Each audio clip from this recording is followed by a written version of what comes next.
Hello. We're going to read chapter 8. It's from Aki's perspective in Tucson, Arizona. One kind word can warm 3 winter months. That's the Japanese proverb. It starts at the beginning. One thing you could share when you're writing your response is what you think that means. One kind word can warm 3 winter months. Aki, Tucson, Arizona. Shh, Seiko whispered to someone as he shut the door. Don't wake up my little sister. Hi, yes, another male voice said. Aki felt a blast of frigid February air. Tucson's cruel weather included both extremes. Sweltering summers and winter lows well below freezing. So it gets crazy hot and freezing cold. The flimsy walls of the barracks did little to keep out either hot or cold. Aki breathed slow and deep, pretending to sleep. Though she faced the wall, she had recognized the voice of Isoi, her brother's friend. Are you going to fill it out? Isoi asked. I guess we have to, Seiko said. Aki guessed they were talking about the leave clearance application, a questionnaire that had just been distributed to everyone at camp over age 17. Seiko had gotten one. He had recently turned 18. So they've been there for a couple of years now, right? I don't know what they want us to say, Isoi said. I don't want to say the wrong thing in case it's some kind of trick. A trick? Seiko asked, to test our loyalty. I haven't read it yet. Isn't it just a list of questions? It's not that easy, Isoi said. Question 27 asks if we're willing to serve in the armed forces of the United States on combat duty, wherever ordered. So this is some kind of questionnaire they're having to fill out, and it's asking them questions about, like, would they be willing to join the military? Whoa, sorry. And would they be willing to fight for the army? Aki heard Isoi slap some papers onto the table. I'm willing to serve my country, he said. I'm willing to fight. Then why not answer yes? Aki wondered. But not against Japan, the young man went on. Not in Japan. My grandparents, my cousins, they still live there. Aki understood. He might be fighting against his family. How could this government, any government, ask such a terrible thing? And if you don't answer yes, Seiko said, then you'll be considered a traitor of the United States. Traitor means somebody who goes against the side that they're on, that they betray somebody. What kind of a choice is that? Aki asked herself. Cold blasted across the room again. Aki's mother had returned from the latrine. Isoi, she said. Good evening. It's late, Seiko said. Let me read this over and we'll talk about it in the morning. Isoi said good night and left. Seiko sighed heavily. Aki heard him flip the paper over. At one point, he slammed down the pen. Go to bed, their mother murmured. We will talk in the morning. Aki heard Seiko drop onto his bed. A moment later, he was back up, pacing the room. What is the matter? Aki knew her brother would not have to struggle with the question that bothered Isoi.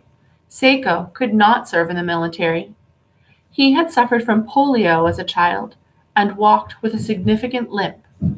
Polio is an illness that we don't see as much anymore because now there's a vaccine for it.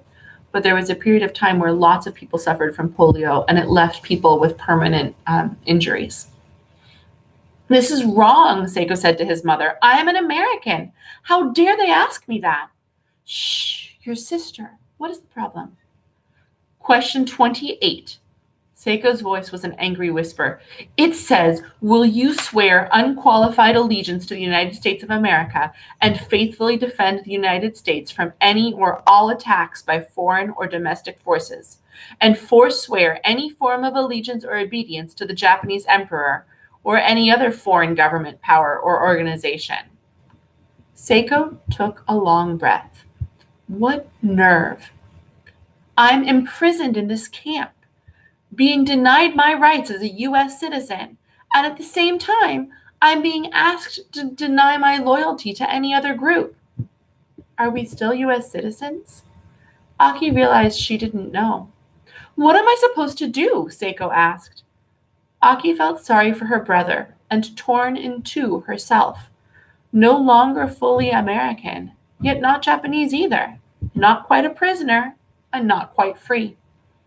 She felt lost in the desert, wandering between a past that was gone and a future that stretched before her, barren as the land surrounding them. You must do what you think is right, their mother replied softly. Seiko sat at the table and filled out the form without another word. Aki could only hear the chair scrape the floor and his pen scratching the paper. Eventually, he sighed again. Sorry for moving the computer. It's very wobbly today.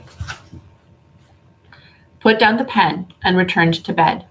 As May burned hot over Poston, Seiko lined up a job at a foundry in Denver as part of a work release program. He planned to save as much of his pay as possible so that the family would have money to start over when they were free. Before her brother left Poston, Aki would have said that she could not possibly stand another separation, but she had been truly too amazed to learn what her heart could bear when it had no choice but to keep on beating. Aki and her mother accompanied Seiko to the administration building on the day he and about a dozen other young men left. She did not cry when Seiko said, "Well, I guess this is it." She did not cry when he hugged her and lifted her off the ground for what might be the last time for a long while. She did not cry when she heard her mother let out a whimper. She tried to imagine a future, a not too distant future, when the war would be over and the entire family, she and Seiko and Mom and Pop, would be together again, when they would go back to the farm and things would be the way they used to be, the way they were supposed to be. That's all she could do these days, it seemed. Just imagine and believe and wait. And that's the end of chapter 8. It is quite short. A couple of the things that I was thinking about as we were reading, it didn't tell us exactly how Seiko felt, but we knew how Seiko felt about the questions, right? I don't know how he chose to answer them, but we knew he was angry about them. And there's a lot of evidence that shows it. Things like he was shouting about it. He was saying things like, "How dare they?" When he was writing, he took his pen, he slammed it down. So without telling us that he was angry, the author was showing us that he was angry.